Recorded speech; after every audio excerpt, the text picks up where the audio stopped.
మాతా రమాబాయి అంబేద్కర్ జయంతి సందర్భంగా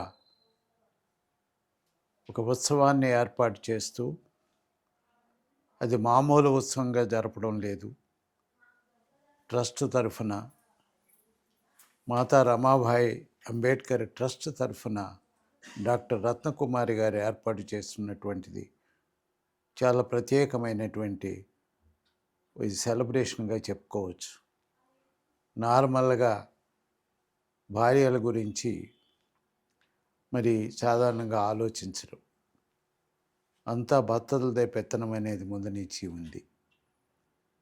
కానీ ఈ రోజున ఈ ట్రస్టు భార్యలు ఎలాగ సహకరిస్తారు, ఎలాగ త్యాగంతో వాళ్ళ జీవితాన్ని నడిపించిన పిల్లల్ని వాళ్ళని పోషించడం, వాళ్ళు చదువు సంధ్యలు చూడడమే కాదు,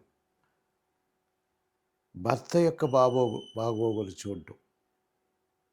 మామూలు భర్తతో పెద్దగా ఇబ్బందులు లేకపోవచ్చు, కానీ సామాజిక సేవకు అంకితమై ఉద్యమాలు చేస్తున్న భర్తలతోటి వాళ్ళకి చాలా సమస్యలు ఎదురవుతాయి.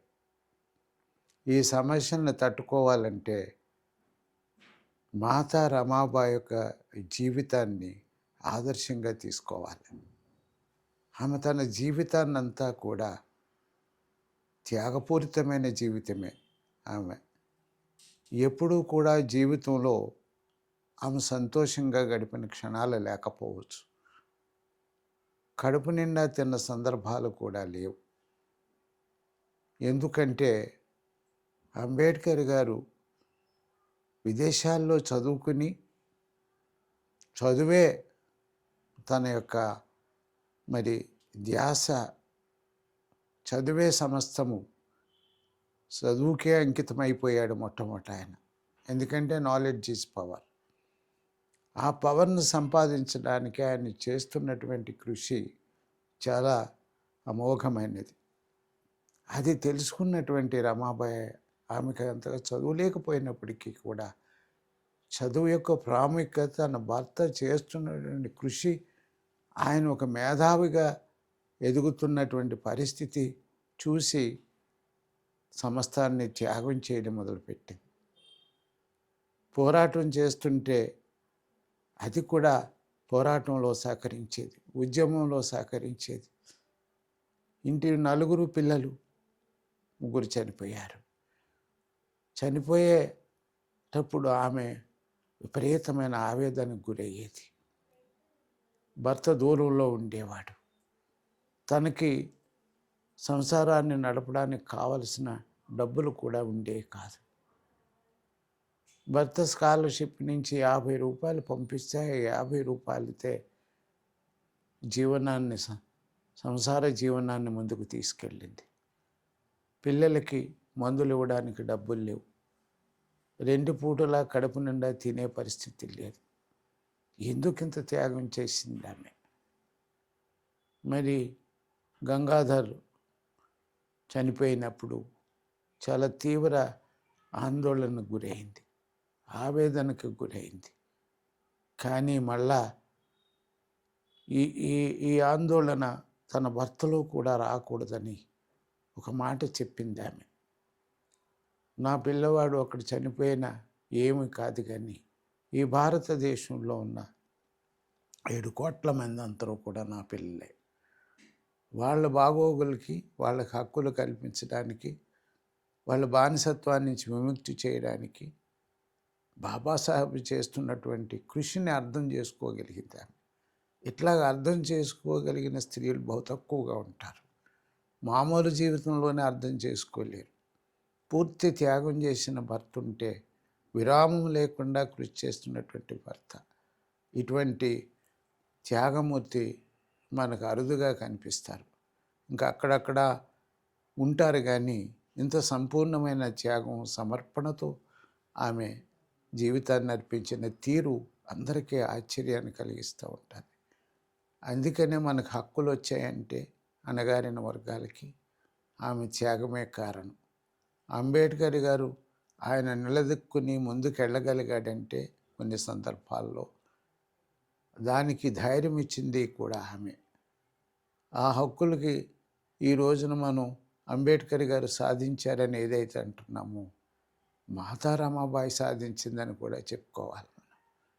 ఆమె యొక్క మరి అందులో ఆమె పార్టిసిపేషన్ లేకపోతే, ఆమె త్యాగం లేకపోతే ఇది జరిగేవి కాదు. ఒకే ఒక ఇన్సిడెంట్ చెప్పి ముగిస్తాను.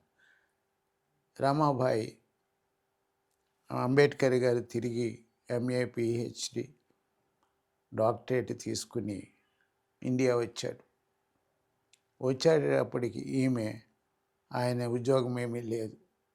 ముందు ఏ రకంగా అయితే అడ్జస్ట్ చేసుకుని సర్దుకుని బతుకుతుందో డబ్బు విషయంలో, ఎట్లాగా అంటే ఆయన ఇచ్చిన 50 సరిపోయేది కాదు. అదనంగా డబ్బులు కావాల్సి వస్తే 2 కిలోమీటర్ల దూరంలో ఉన్న గ్రామం వెళ్ళి ఈ పేడను తీసుకొచ్చి పిడకలు చేసి తన ఇంట్లో ఉపయోగించుకుని అమ్మి కొన్ని ఆ డబ్బుతోటి ఆమె జీవనాన్ని సాగిస్తుంది. అది చూసినటువంటి అంబేద్కర్ గారు ఏం చేయాలో వద్దని చెప్పినా మానడం లేదు. నేను ఎవరి మీద ఎవరు అప్పు ఇవ్వడానికి కూడా ప్రయత్నం చేశారు. అంబేద్కర్ గారు మీద ఉన్నటువంటి అభిమానంతో ఎక్కడ నేను అప్పు తీసుకోను, ఎవరి దాన ధర్మాలు వద్దు, మా కాళ్ళ మీద మేమే నిలబడి ఆత్మగౌరవంతో జీవిస్తామన్న సిద్ధాంతం మా జీవితంలో మరి అంబేద్కర్ గారు కూడా మనందరి ఆత్మగౌరవం గురించి పోరాటం చేశాడు. అలాంటి రమాబాయి జీవితం మన స్త్రీలకు ఆదర్శం. దేశంలో ఉన్నటువంటి అందరి స్త్రీలకి ఆదర్శమే. మరి ముఖ్యంగా అణగారిన ప్రజలకు సంబంధించినటువంటి భార్యలు ఎవరైతే ఉన్నారో వాళ్ళందరికీ ఆదర్శం. అట్లాగా నా భార్య కూడా మరి మేము ఒక్కొక్కసారి 15 రోజులు కూడా గద్దర్ని తీసుకుని ఒక టూర్ ప్రోగ్రాం లాగా వేసుకుని అంబేద్కర్ జీవిత చరిత్రను ప్రచురం చేయడానికి అంబేద్కర్ని మొట్టమొదట మేము పరిచయం చేసాం. ఆ పరిచయం, ఆ కార్యక్రమానికే మేము అంకితం అయిపోయాం. ఎందుకంటే మాలో అంబేద్కర్ స్ఫూర్తి ఉంది కాబట్టి. వెళ్ళి మేము ఇన్ని రోజులు ఉన్నా సరే ఆమె ఇంట్లో విషయాలు అన్నీ ఆమె చూసుకునేది. పిల్లలకి క్యాస్ట్ సర్టిఫికేట్ కూడా కావాల్స్తే నేను అందుబాటులో ఉండేవాడిని కాదు. అవి కొత్త రోజులు హైదరాబాద్ మేము రావడం. అయినప్పటికీ ఆమె వెళ్ళి ఆమె సర్టిఫికేట్లు తెచ్చుకోవడం, పిల్లల్ని స్కూలుకి పంపించడం, ఈమె ఉద్యోగం చేస్తూ ఇవన్నీ చూడవలసి వచ్చేది. విరామం లేకుండా ఆమె చేసేది. ఎప్పుడూ కూడా నేను చేస్తున్నటువంటి అంబేద్కర్ మరి ప్రచార కార్యక్రమాలకు కానీ, లేదు అప్పుడప్పుడు ఆందోళన కార్యక్రమాన్ని కానీ, ఒకసారి మాకు స్వతంత్రం రాలేదన్న సందర్భంగా అరెస్ట్ అయ్యాం. 24 గంటలు దాటితే మా ఉద్యోగం పోతుంది, దాటిపోయింది. అయినా మన ఆందోళన చెందకుండా, ఏదో నువ్వు తప్పు చేస్తున్నావు అనకుండా అని ధైర్యం చెప్పింది నాకు కూడా. మనం మంచి పని చేస్తున్నప్పుడు ఎందుకు భయపడాలి అన్న ధోరణిలో మాట్లాడేది. సో ఈమెకి కొన్ని లక్షణాలు రమాబాయిలో ఉన్న లక్షణాలు ఉన్నాయేమో అనిపిస్తుంది. నేను లేనప్పుడు ఎవరన్నా గ్రామాల నుంచి వస్తే వాళ్ళని ఎండాకాలం అయితే పైన టెర్రస్ మీద పడుకోమని చెప్పేది. వాళ్ళకు వండి కూడా పెట్టేది, అన్నం పెట్టేది. ఇవన్నీ కూడా అనుభవాలు మా జీవితంలో. అంబేద్కర్ గారు త్యాగం ముందు మనం నథింగ్. రమాబాయి గారి త్యాగం ముందు నా భార్య తక్కువ ఉండొచ్చు. కానీ ఆమె చేస్తున్నది కూడా చిన్న త్యాగమైనా మనలాంటి కుటుంబాల్లో అది పెద్ద త్యాగంగానే ఉండాలి.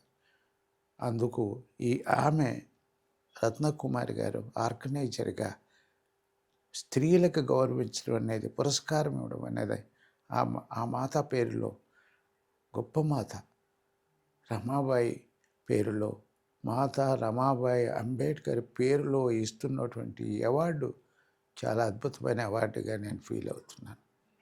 ఎన్నో అవార్డులు ఉంటాయి, కానీ అంబేద్కర్ గారి పేరులో ఉన్న అవార్డు, మాతా రమాబాయి పేరులో వచ్చినటువంటి పురస్కారాలు, దాని విలువ ఎక్కువని నేను భావిస్తూ ఉంటాను. అటువంటి పురస్కారాల కార్యక్రమాన్ని నిర్వహిస్తున్నటువంటి మరి ఆ ట్రస్ట్‌కి, రత్నకుమారి గారికి నేను హృదయపూర్వకమైన ధన్యవాదాలు ఈ సందర్భంగా తెలియజేస్తున్నాను.